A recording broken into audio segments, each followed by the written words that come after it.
one of the pillars of the Fast and the Furious universe's lore, and if you have not been keeping up with the franchise, you might be surprised at how much lore it's accumulated. Is the existence of NOS, short for nitrous oxide, which Vin Diesel's Dominic Toretto and his ever-expanding crew used to give themselves an extra boost of speed just when they need it most.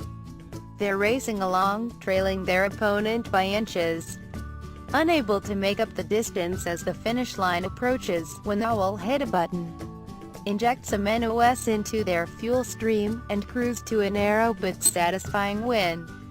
The Fast and the Furious series hit the NOS button with 2011's Fast 5, which transformed it from a string of movies about people who race cars into a globe-trotting action franchise in which cars are occasionally, and increasingly less plausibly, involved. Bloomberg neatly documented as much in a statistical breakdown which showed the time spent on actual car racing dwindling to a measly 33 seconds in 2015's Furious 7. The Fate of the Furious, the 8th movie in the series. Yes, it really is spelled fate instead of F8, but that is the film's lone gesture of restraint. Reverses that trend, opening with a lengthy race through the streets of Havana slickly directed by franchise newcomer F. Gary Gray, helming his first film since Straight Outta Compton. The sequence, shot in earthy, saturated colors, gives Gray a chance to train his camera on several voluptuous, barely covered rears. A necessity for a series that is to ask shots what water lilies were to Monet.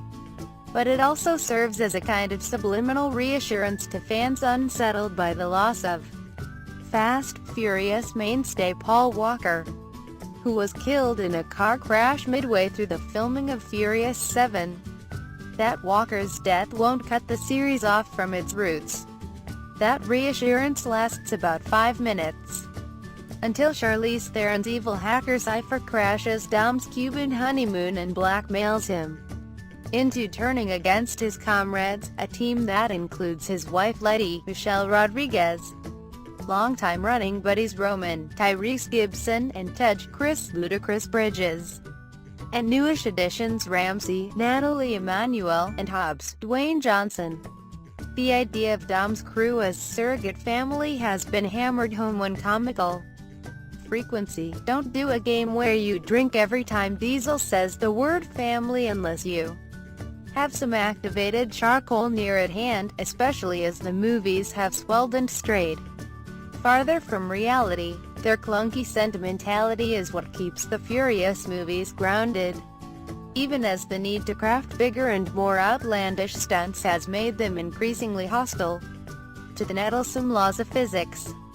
There's a certain logic to the idea that fate should put that idea of family to the ultimate test, forcing its most vocal proponent to betray his own oft-stated ideal. The movie holds back for a while exactly what leverage Cypher has over Dom, but suffice it to say that it dovetails neatly with the same theme. But separating Dom from the group also means the narrative has to run in several different directions at once, and there isn't enough story to keep it going. Fate pares back the sprawling cast of its predecessors somewhat, but it also adds Scott Eastwood as a rule-following adjunct to Kurt Russell's Black Ops taskmaster, and contrives to have Jason Statham's Deckard, the previous movie's main antagonist, jump the fence and start working with, if not for, the good guys. Deckard's shift of allegiances goes down especially rough for those who view the Furious movies as more than collection of action set pieces separated by filler scenes just long enough to let them catch up on their missed texts. We'll get to the set pieces shortly, but if the highlight reel is all you're after, you won't leave disappointed. It was revealed at the end of the 6th movie that Deckard was responsible for the death of the crew's beloved Han Sung-kong, a character so popular that the series effectively turned 3 movies into prequels to 2006's Tokyo Drift to bring him back from the dead. The Fate of the Furious mumbles a few words about how Deckard and Hobbs are the only two people in the world who've ever managed to track Dom down, and so they're the best chance for finding him now, but the integration of a cold-blooded murderer into the crew's ranks is accomplished without so much as a token demonstration that Deckard is inclined to change his spots. More Jason Statham in studio blockbusters is a welcome development. There's a sequence near the end of Fate that involves Statham killing his way through a crowd of henchmen while toting an infant car seat that's like the Crank 3 we're unlikely to get. But in Fate, it comes at the cost of dynamiting whatever shred of credibility the series has left. One can make the colorable claim that credibility matters little in a movie in which Vin Diesel drives a flaming car backwards through the middle of a city and an orange Lamborghini is chased across a Russian ice floe by a submarine. If the question with which you approach The Fate of the Furious is does it feature a sequence in which self-driving cars speed through the windows of Manhattan skyscrapers and smash onto the streets below like very expensive rain, then yes, you are likely to leave fulfilled. But even within the world of the Furious movies, where vintage American muscle cars are sturdier than tanks and faster than jet planes, some of Fate's stunts are difficult to embrace. The only way to explain how Dom escapes after his car is punctured by 5 separate grappling hooks is that a wizard did it. It's worst in the sequence where Hobbs and Deckard fight their way out of prison, with Johnson throwing bodies dozens of feet in the air and Statham springing off walls as if he's been bitten by a radioactive spider. The moments where the two of them butt heads are some of Fate's best.